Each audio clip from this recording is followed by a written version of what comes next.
আপনার কি সমস্যা ছিল আপনার? আমার তো ওই যে ব্রেন স্ট্রোকের পরে নার্ভের প্রবলেম ছিল। নার্ভে চাপ ছিল? জি। মুখের নার্ভে চাপ ছিল।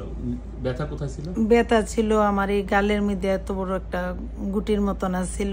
প্রায় 8-10 বছর ধরে ওই আমি কষ্ট করতেছি। বেদনা, এত ব্যথা ছিল? অনেক বেদনা, কিন্তু ওষুধ দিত। সিলেটে অনেক ভালো ভালো ডাক্তারই দেখাইছি, ওরা ওষুধ দিলে একটু খাইলে একটু সামান্য কম, আবার যেসে। আচ্ছা, ব্যথাটা কেমন ব্যথা ছিল একটু বর্ণনা দেন। ব্যথা এমন ছিল মানে একবারে চোখটা মানে বিজলি করে দিনের মতন, মানে আকাশে মানে বিদ্যুৎ চমকানো ব্যথা। চমকানো ব্যথা।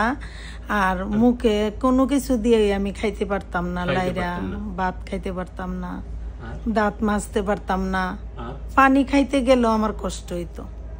এই কষ্টগুলো এই পাইপ দিয়া, এই সাইডে আমি পাইপ দিয়া দিয়া একটু একটু পানি খাইতাম। ওযু করতে কি অসুবিধা হইতো? হ্যাঁ, অসুবিধা হইতো। কুলি করতে পারতাম না, মুখে হাত লাগাইতে পারতাম না, তারপর কাপড় ঘুমটা দিলে কাপড় লাগালে কিছুই করতে পারতাম না, কিছুই করতাম না। তারপরে আমরা পরীক্ষা করে এমআরআই পরীক্ষা করে রোগ ধরলাম, তাই না? ধরার পর আপনারা অপারেশন করলেন। অপারেশন কতদিন আগে করছি? 2 সপ্তাহ আগে। অপারেশনের পরে আপনার মুখের ওই ব্যথাগুলো বা যে সমস্যাগুলো ছিল ওগুলো কি আছে না চলে গেছে? জি না, এগুলি আর কিছুই নাই আল্লাহর রহমতে, কিচ্ছু আমার লাগে না।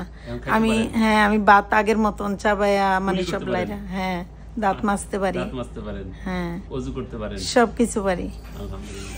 আমার আপনার অপারেশনটা ফুটা করে করা হয়েছে। আপনার অপারেশনের নাম হল, আপনার রোগের নাম ট্রাইজেমিনাল নিউরালজিয়া। আর যে অপারেশন করছি এটা হলো ফুটা করে এমভিডি সার্জারি, এমভিডি। ঠিক আছে, এটা হলো কি